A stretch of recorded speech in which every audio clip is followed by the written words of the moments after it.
Hello aspirants, आप लोगों ने मेरे पिछले कुछ वीडियोस एटॉमिक स्ट्रक्चर पार्ट 1, 2, 3, 4 में एटॉमिक स्ट्रक्चर के रिगार्डिंग काफ़ी कुछ पढ़ा है, समझा है। आज का वीडियो है उसी चैप्टर के कुछ क्वेश्चंस लगाएंगे आज हम। तो दोस्तों चलिए शुरू करते हैं।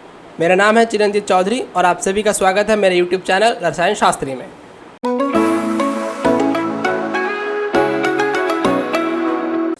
चलिए शुरू करते हैं। जैसे कि आप पहला क्वेश्चन आप देख पा रहे हो, ग्राफ का क्वेश्चन है। क्वेश्चन इस तरीके से पूछा गया था, graph which shows the variation of 1/λ² its kinetic energy. So kinetic energy और 1/λ² में ग्राफ पूछा गया। तो आपको पता ही है कि लैम्डा जहाँ पे डी ब्रॉगली इक्वेशन से निकालेंगे। सो काइनेटिक एनर्जी क्या होती है? Kinetic energy E equal to P²/2m। ये भी मैंने आपको अपने वीडियोस में बताया था कि kinetic energy half M V square के रिस्पेक्ट में लिखे आप P²/2m भी लिख सकते हैं। और लैम्डा क्या होता है? Lambda is equal to H/P। So यहाँ से P का डेफिनेशन अगर करोगे आप, so you will be getting P² is equal to H²/λ²। So P² हो गया आपका H²/λ² इंटू 2m, ये हो गया। सो इस तरीके से अगर आप इसको थोड़ा चेंज कर लोगे, मॉडिफाई कर लोगे इक्वेशन बनाने के लिए, सो आप लोगों को मिलेगा 1/λ² equal to E2m/h²। So we are getting equation like this, 1/λ², we are getting equation like this,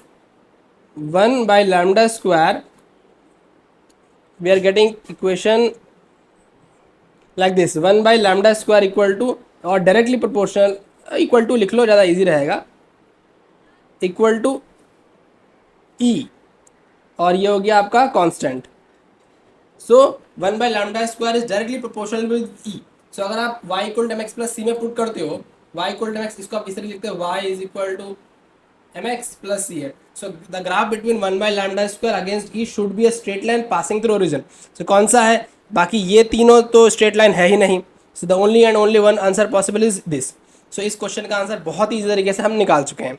चलिए चलते हैं हमारे नेक्स्ट क्वेश्चन में। तो ये एक मल्टीपल सिलेक्शन MSQ टाइप का क्वेश्चन है। If c is the velocity of light in free space words आपको कंफ्यूजन के लिए दिया हुआ है, आप लोगों को नहीं देखना है। द करेक्ट स्टेटमेंट्स है, मतलब more than one is correct about photon among the following are. So पहला वेलोसिटी दिया हुआ है, बोल रहा है the energy of the photon E is equal to h nu. So हम लोगों ने मैक्सवेल की थ्योरी में पढ़ा था या प्लैंक्स की थ्योरी में पढ़ा था, E equal to h nu होता है आपका। So E is equal to h nu is correct. So this is correct option. Velocity of photon is C, correct. Velocity of जो लाइट होती है, जैसे मैंने आप लोगों को अपना वेव पार्टिकल डुअल इफेक्ट में बताया था कि जो वेव है इलेक्ट्रोमैग्नेटिक रेडिएशन, उसके जो पार्टिकल है उसको फोटोन बोला जाता है। सो पूरा का पूरा इलेक्ट्रोमैग्नेटिक अगर वेलोसिटी सी से चल रहा है तो फोटोन वेलोसिटी सी से ही चलेगा। तो ये करेक्ट हो गया आपका। तीसरा बोल रहा था momentum of photon P equal to h/c। ये थोड़ा हम लोग को निकाल के देखना पड़ेगा कैसे बन रहा है। ये क्या होता है? Momentum is equal to mass into velocity, ठीक है। Momentum equal to mass into velocity, और एनर्जी इज इक्वल टू h/न्यू, ठीक है। सो आप इस तरीके से बनाते हैं हम लोग, energy is equal to P²/2m।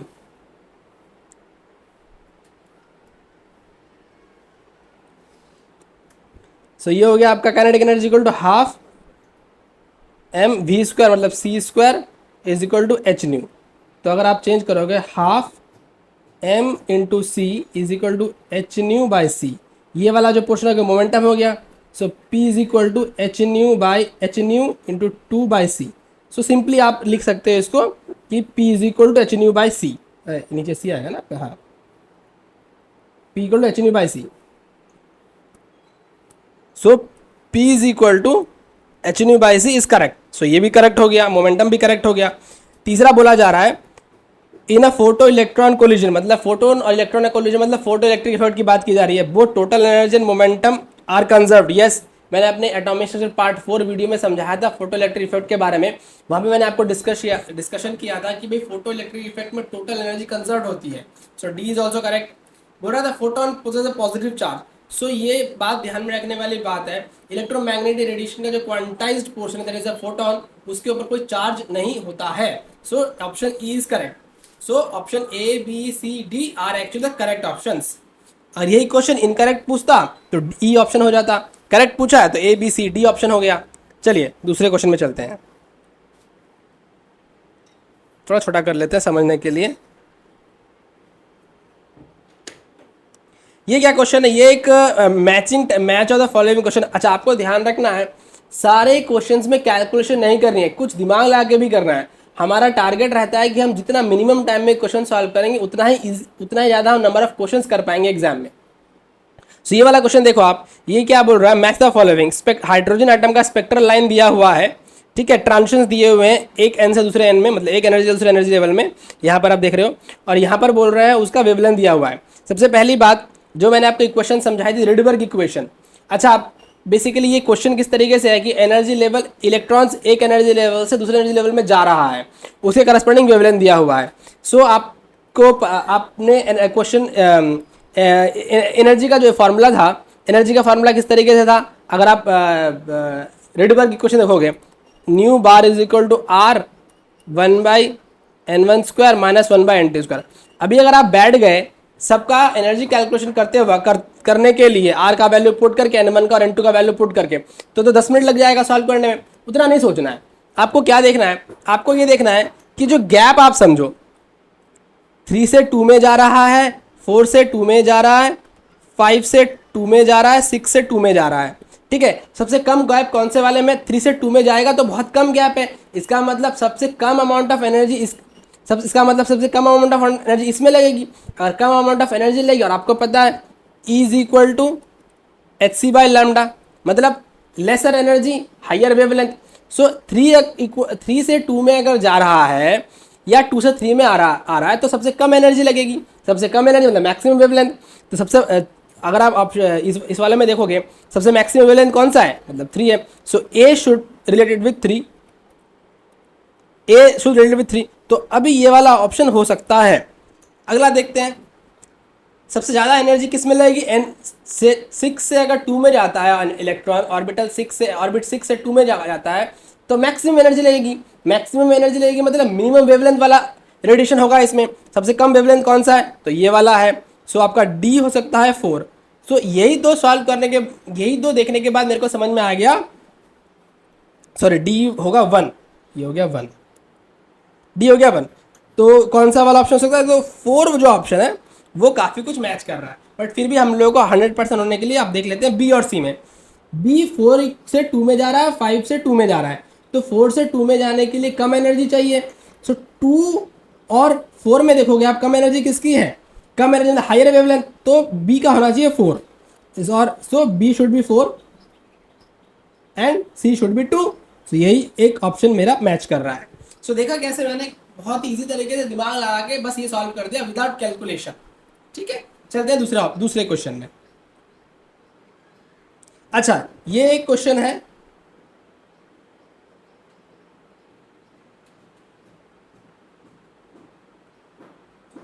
इस क्वेश्चन में क्या बोल रहा है, आइडेंटिफाई द इनकरेक्ट स्टेटमेंट। गलत स्टेटमेंट को आइडेंटिफाई करने के लिए बोला जा रहा है। अच्छा, डी ऑर्बिटल्स के ऊपर है। ऑल 5 4d ऑर्बिटल्स, मतलब डी तो 5 होते हैं ना, D X Y, D Y Z, D Z X, D X square, Y square, D Z square. D X Y, Y Z, Z X एक जैसे होते हैं, D X square, Y square अलग होता है, डी जेड स्क्वायर अलग होता है। तो 3 तरीके के ऑर्बिटल्स होते हैं। बोल रहा है all the 5 4d orbitals have same shape similar to the respective 3d। Correct. अभी मैंने अपने एटॉमिक स्ट्रक्चर पार्ट 3 में समझाया था आपको, चाहे कोई भी डी ऑर्बिटल हो, शेप सेम रहता है, साइज अलग होता है। So option 1 is correct option. हमको इनकरेक्ट ढूंढ के निकालना है, तो कंफ्यूजन हो जाएगी। तो ये दिस इज करेक्ट। दूसरा देखते हैं, in an atom all the 5 3d orbitals are equal in energy in free state. Correct. Free state का मतलब है कि उस एटम के ऊपर कोई अलग तरीके से एनर्जी सप्लाई नहीं किया गया है, कोई एक्साइटेशन नहीं किया गया है, कोई स्पेक्ट्रा आप नहीं देख रहे हो, या कुछ ब्लैक बॉडी रेडिएशन के बारे में भी आप नहीं समझ रहे हो। फ्री स्टेट है। फ्री स्टेट का एक दूसरा टर्म भी आप यूज करते हैं हम लोग केमिस्ट्री में, आइसोलेटेड। सो अगर आपको कहीं पर आइसोलेटेड वर्ड भी आ जाए तो भी आपको फ्री स्टेट ही समझना है। सो यस, फ्री स्टेट में सारे 1s, सारे 1s, सारे 2s, सारे 3s, सारे 3p, 2p सबका एनर्जी सेम रहता है। 3d ये भी करेक्ट स्टेटमेंट है। क्या बोल रहा है, the shape of dxy, dyz, dzx orbitals are similar, सही बात है, to each other, and dx square, y square and dz square are similar to each other. But ये स्टेटमेंट तो गलत हो गया। एटॉमिक स्ट्रक्चर पार्ट 3 में मैंने आप लोगों को ऑर्बिटल का जब शेप बताया था, वहाँ पे मैंने समझाया था कि D X Y D Y Z Z X तो सेम होते हैं, एक्स स्क्वायर वाई स्क्वायर अलग होता है, जेड स्क्वायर अलग होता है। कैसे, एक बार शेप ड्रॉ कर लेते हैं।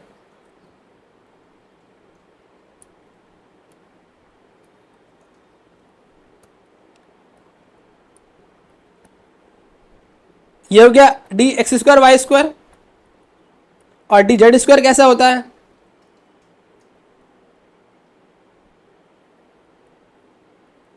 ये हो गया D Z square. So D Z square और डी एक्स स्क्वायर वैसे सेम नहीं है।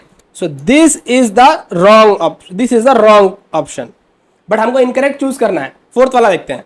All the 5D orbitals are different in size as compare to respective 4D orbitals. Correct, shapes are same but size is different, क्योंकि 5D orbital higher energy वाला है तो उसका size भी बड़ा ही रहेगा। ये करेक्ट है। So our actual answer is answer number 3, actual answer number 3, जो कि गलत है, हमको गलत ही चूज करना था। चलते हैं हमारे दूसरे क्वेश्चन, अगले क्वेश्चन पे। चलिए, एक और ये कैलकुलेशन वाला क्वेश्चन है। हमेशा ध्यान रखना है, कैलकुलेशन अंधाधुन कैलकुलेशन करके नहीं बैठना है, इस तरीके से सॉल्व करना है कि भाई वो क्वेश्चन इजीली सॉल्व हो जाए। क्या बोल रहा है, if the radius of Bohr orbit of the helium ion is 105.8 picometre, what is the radius of third Bohr orbit of lithium 2+ ion. तो जैसे मैंने आपको बताया था अपने एटॉमिक स्ट्रक्चर पार्ट 1 में, अगर आपको एनर्जी कैलकुलेशन करनी है तो एनर्जी कैलकुलेशन अगर दो अलग अलग एटम्स के बीच में दिया हुआ है तो आप रेडियस के रेशियो निकालो पहले आप, और अगर एक ही एटम में ट्रांजिशंस के बारे में दिया है तब आप रिडबर्ग वाला इक्वेशन लगाओ, तब आपके लिए इजी रहेगा। सो यहाँ पे हीलियम एटम और लिथियम एटम की बात की जा रही है। एनर्जी होता क्या है, energy is very simple, is equal to -1315 Z square by N square. यही तो है एनर्जी, यही तो है एनर्जी, माना Z square by N square. So अभी क्या है, अरे एनर्जी नहीं, रेडियस कैलकुलेशन करना ना। सो रेडियस हो गया आपका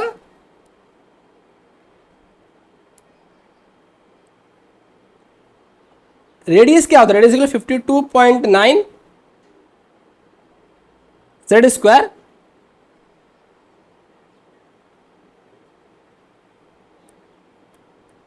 रेडियस क्या होता है 52.9 N square by Z picometre में, ये होता है आपका radius 52.9 N square by Z. Energy था वो, मैंने एनर्जी लिख दिया था। चलो, सो बोल रहा है रेडियस ऑफ थर्ड ऑर्बिट, तो हमको निकालना है आर थर्ड ऑर्बिट ना, एन इज इक्वल टू 3, और लिथियम के लिए जेड की वैल्यू होती है 3, हीलियम के लिए जेड की वैल्यू होती है 2, एटॉमिक नंबर की बात करें और कुछ नहीं, डिवाइड बाई आर, हीलियम के लिए दिया हुआ है जेड इज इक्वल टू 2 पे, सेम तरीके से तो समझ में इजी आएगा, एन इज इक्वल टू 2 पे, जेड इज इक्वल टू 2 पे। तो ये क्या कैलकुलेट होगा 52.9 एन स्क्वायर, एन का वैल्यू कितना 3 का स्क्वायर, मतलब 3 का स्क्वायर कर दो,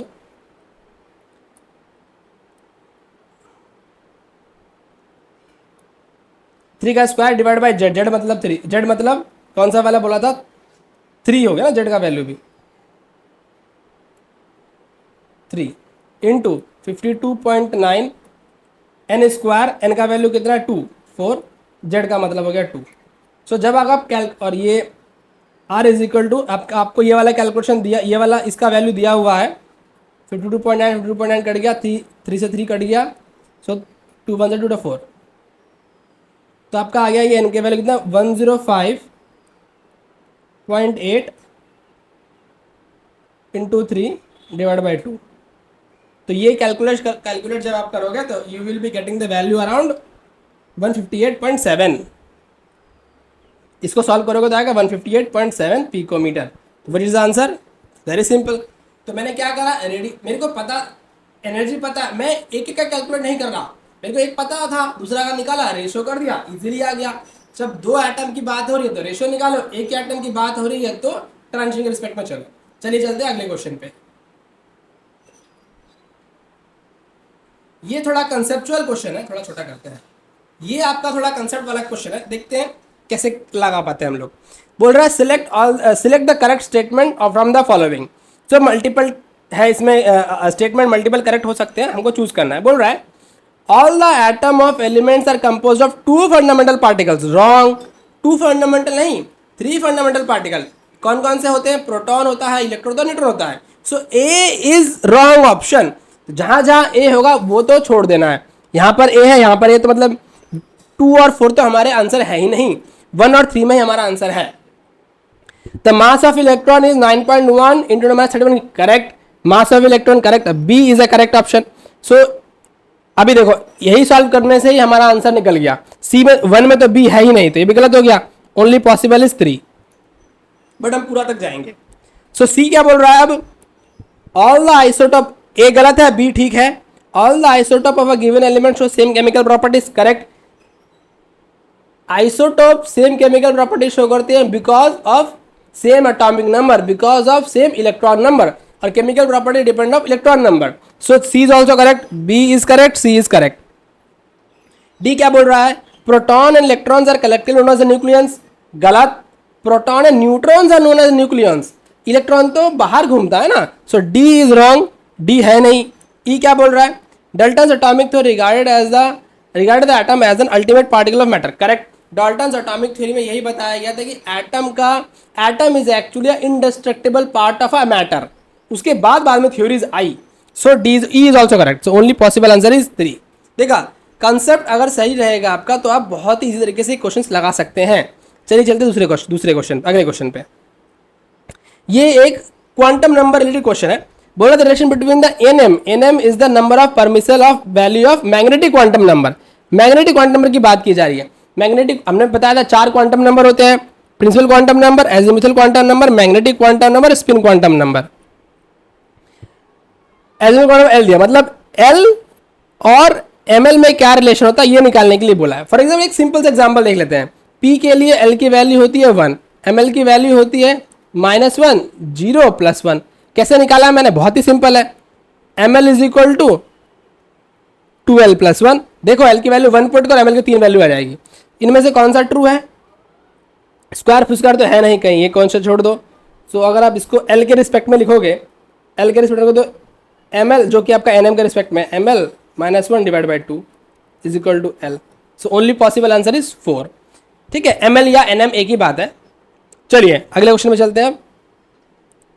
सो ये सब क्वेश्चन ना आप प्रैक्टिस जितना करोगे उतना आपको समझ में आएगा। मैंने अपने एटॉमिक पार्ट 3 में क्वांटम नंबर्स इन डिटेल समझाया हुआ है, आप देख सकते हैं वहां पर जाकर। चलिए चलते हैं अब अपने अगले क्वेश्चन पे। ये एक फिजिक्स का क्वेश्चन था। बोल रहा है मैटर ही नहीं करता है फिजिक्स का हो चाहे केमिस्ट्री का हो, आपको क्वेश्चन लगाने हैं। एटॉमिक पार्ट क्वेश्चन पढ़ लिया आपने, जो क्वेश्चन आया लग जाए बस।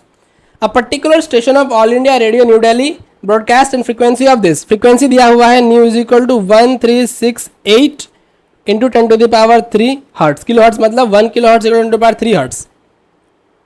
ठीक है दोस्तों, उसके बाद बोल रहा है वेवलेंथ ऑफ इलेक्ट्रोमैग्नेटिक रेडिएशन, आपको लैम्डा निकाला। अरे बहुत ही सिंपल क्वेश्चन है। तो C is equal to nu lambda, lambda is equal to C/न्यू। ठीक है, so lambda is equal to 3 into 10⁸ metre per second. Nu का वैल्यू कितना है? 1368 × 10⁻3 3 × 10⁵ डिवाइड बाय 1368, ये आ जाएगा आपका 1368। ये मीटर में निकलेगा ना। ये इसका जब आप डिवाइड करके देखोगे तो you will be getting the value is around 219। इसको आप सॉल्यूशन कर लो, डिवाइड करके देखो 219.2 आ जाएगा वैल्यू। चलिए चलते, ये बहुत ही सिंपल क्वेश्चन था, इसमें तो कुछ लगाना नहीं था दिमाग। चलिए नेक्स्ट क्वेश्चन पे चलते हैं अभी।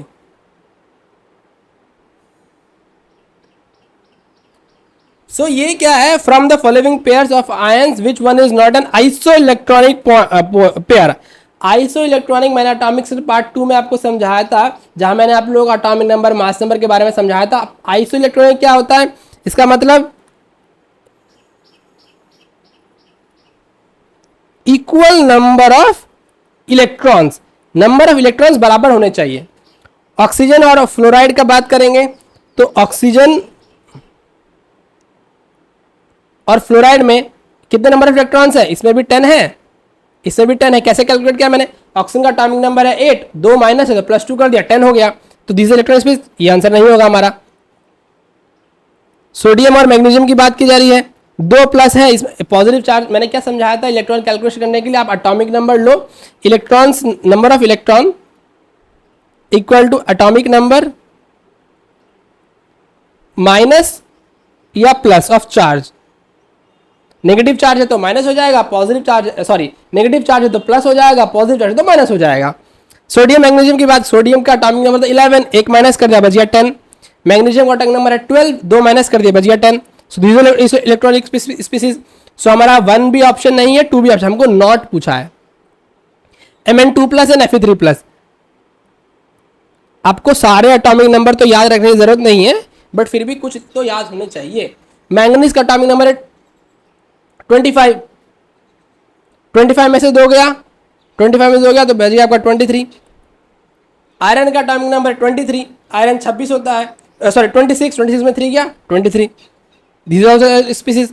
4 वाला चेक करो आप, Mn2+, इलेक्ट्रॉन कितने हैं 23 है। Fe2+, इलेक्ट्रॉन कितने हैं 26 - 2 24। सो this is not isolated species. ये हो गया आपका, ये आइसोलेटेड स्पीसीज नहीं है। चलिए अगले क्वेश्चन के लिए। ये क्या है, थोड़ा सा अजीब क्वेश्चन है। नीट, अरे वाह, नीट यूजी 2013 में आया हुआ था। Based on equation E is equal to -2.178 × -8 joule Z²/n² after certain conclusion. कुछ कंक्लूजन यहां से ड्रॉ कर सकते हैं, कौन कौन सा सही है कौन सा, हमको पूछा कौन सा गलत है। Okay, for n equal to 1, जहां पे n की वैल्यू 1 रखोगे the electron has a more negative energy than does for n equal to 6। सही बात है। E is equal to -2.178 × 10⁻18 divide by n हो रहा है ना। सो अगर आपने n को 1 रखा तो इतना आएगा, n को अगर 6 रखो तो ये वैल्यू छोटी हो जाएगी। तो सही बात है, जितना आपका n का वैल्यू बढ़ेगा उतना आपका एनर्जी लेस नेगेटिव होता जाएगा। तो ये पहला पोर्शन तो सही बोल रहा है। दूसरा पोर्शन क्या है उसका मतलब, और विच मीन्स, अच्छा negative means the nucleus is holding the electron toward itself with respect to when electron is at infinite distance. ठीक है, मतलब इसका हिंदी में मतलब ये है, इलेक्ट्रॉन अगर बहुत दूर है तब उसकी एनर्जी 0 पकड़ते हैं। इलेक्ट्रॉन को न्यूक्लियस ने पकड़ के रखा हुआ है तो वो नेगेटिव साइन ये रिप्रेजेंट कर रहा है, फोर्स ऑफ अट्रैक्शन रिप्रेजेंट कर रहा है विद रेस्पेक्ट टू जब इलेक्ट्रॉन बहुत दूर इन्फिनिटली स्मॉल स्पेस में है। तो बोल रहा है which means the electron is more loosely bound in smallest orbital. ये तो गलत बात है। स्मॉलेस्ट ऑर्बिटल मतलब n की वैल्यू जब कम रहेगी तो इलेक्ट्रॉन टाइटली बाउंड होगा ना। So option 1 is not correct, मतलब ये आपका ऑप्शन हो सकता है, आंसर हो सकता है। चलिए आगे बढ़ते हैं। The negative sign in question simply means that energy of electron bound to the nucleus is lower than that it would be the electrons were at infinite distance from the nucleus। सही बात है, energy lower मतलब bind करके रखा हुआ है, stable दिया हुआ है। तो option 2 is the correct option, ये आंसर नहीं होगा। Larger the value of n larger the orbit radius. सही बात है, हमारे पास 1s 2s 3s 4s है। 1s का साइज छोटा होगा, 2s का बड़ा होगा, 3s का और बड़ा होगा, 4s का और बड़ा होगा। तो ये भी करेक्ट है। Equation can be use to calculate the energy change in energy when electron change in orbital. Correct, इसी इक्वेशन से तो हम लोग रिडबर इक्वेशन में पहुंच गए थे। जब हम लोग n का वैल्यू चेंज करेंगे n इक्वल टू 1 2 3 तो ट्रांजिशन एनर्जी निकाल सकते हैं। So 2 3 4 are correct option, 1 is incorrect. हमको ये पता, this answer is 1। So friends, आप लोगों ने कुछ 10-12 क्वेश्चंस लगाए, काफ़ी आपको समझ में आएगा मैंने कितना इजी तरीके से ये क्वेश्चन सॉल्व कर दिया। सो फ्रेंड्स, इसी तरीके के लिए और इम्पॉर्टेंट टॉपिक्स के लिए, क्वेश्चंस के लिए बने रहिए प्रशांत शास्त्री के साथ। चलिए, थैंक यू।